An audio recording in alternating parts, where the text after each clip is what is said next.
good team. They just switched up their quarterback. They were down a lot last week and made a push to come back, so we're not taking anybody lightly. One game at a time mentality, and gotta get this one. When you watch the film of the Ravens game, how do you guys feel you did against Lamar, containing him in particular? I think we did a pretty good job. He only had one scramble for, I think, 30 yards, which was a big play, and I think we definitely could have done better. But yeah, overall, I think our plan was sound. Just a few things. When you focus so much on the mobile quarterback, you kind of give up some focus in other places, and he was able to find some guys open on those scrambles. So we just need obviously we're not going to face a guy like him for a little bit, but when we do again, we have to hone in on everything. Nick, the fact that there were times where he was he had time and he had space to run. I think it was like rising, not running, but then he would throw.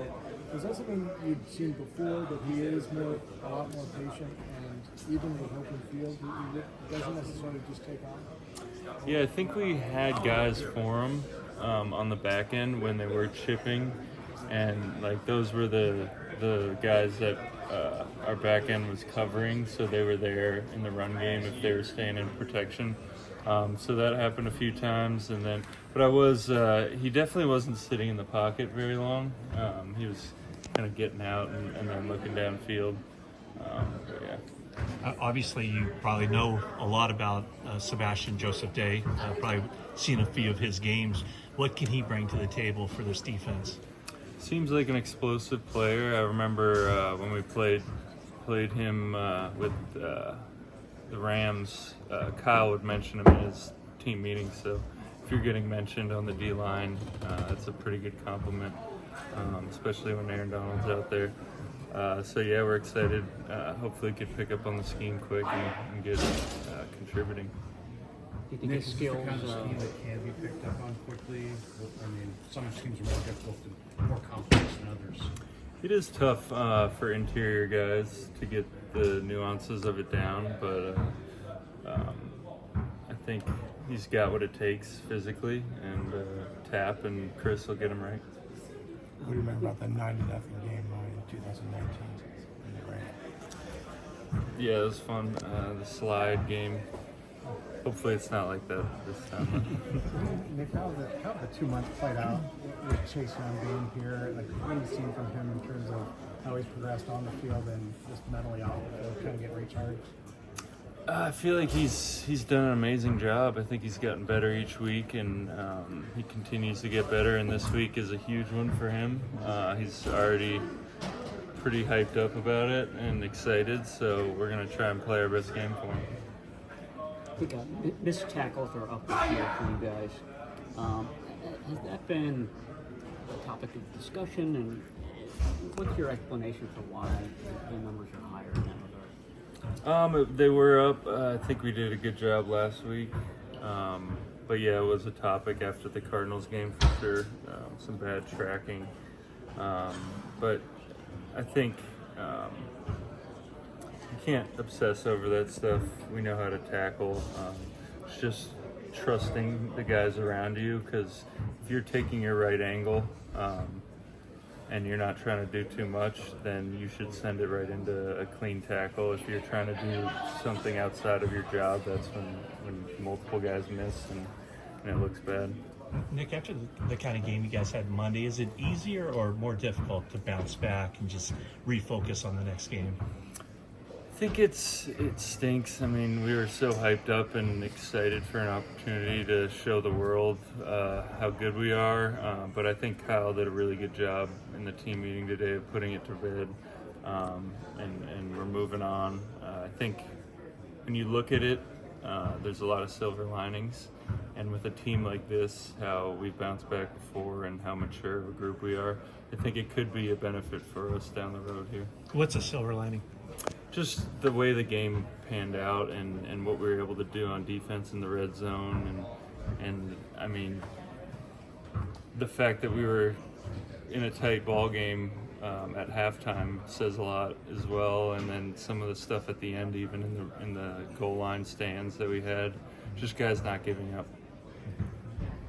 Nick, a lot of people will say, it's been said, oh, that was a wake-up call for the Niners. And the implication is like, well, you're just on cruise control and needed a wake-up call. I mean, is there anything, do you see any merit to that at all? No, I don't. I don't think we needed a wake-up call, but I think you learn from all the experiences you have, and I think it just emphasizes the fact that we need to stay in the moment and not look at the one seed or look at we need to win this many games to get this and that, and that'll set us up better for this. Things could go south really fast in the NFL, and they could look a lot better week in and week out. That's why the talking heads have their jobs, because they talk about different over exaggerations every week. But we just need to stay focused on each game, and Washington is the next game. We're not taking them lightly. People might think we should beat them, but it's the NFL and they're going to bring it. I guarantee they're rallying behind their new quarterback. So we just have to stay in the moment, which is hard this time of year because it's just such a long year. But we got to stay in the moment. Do you pay attention to any of that at all? The talking head portion of it, or even for your own amusement? I don't watch TV, so no. All right, guys. Appreciate it. Thank you. I think it played well enough to win the game at the end of the day, you know. But yeah, just really showing that tape was able to put it behind us so we can move on to this week, obviously playing the Commanders and move forward.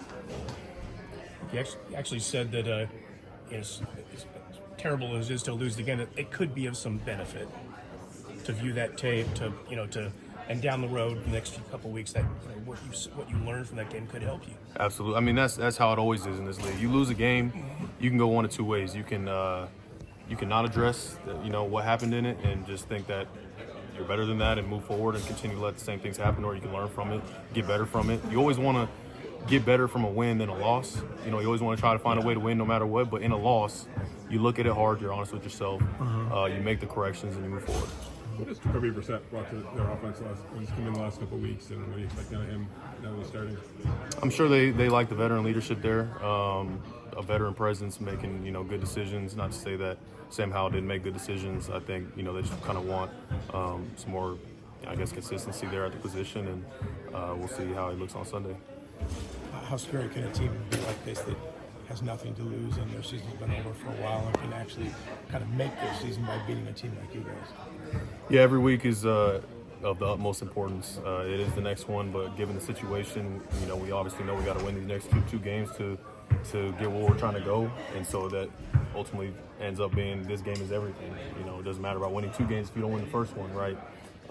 This is a good football team in the NFL. All the football teams are good. Some are in different situations than others right now, but they're going to be amped up, ready to go, just like I expect them to be, and they got really good football players, so we got to show up and play our best ball.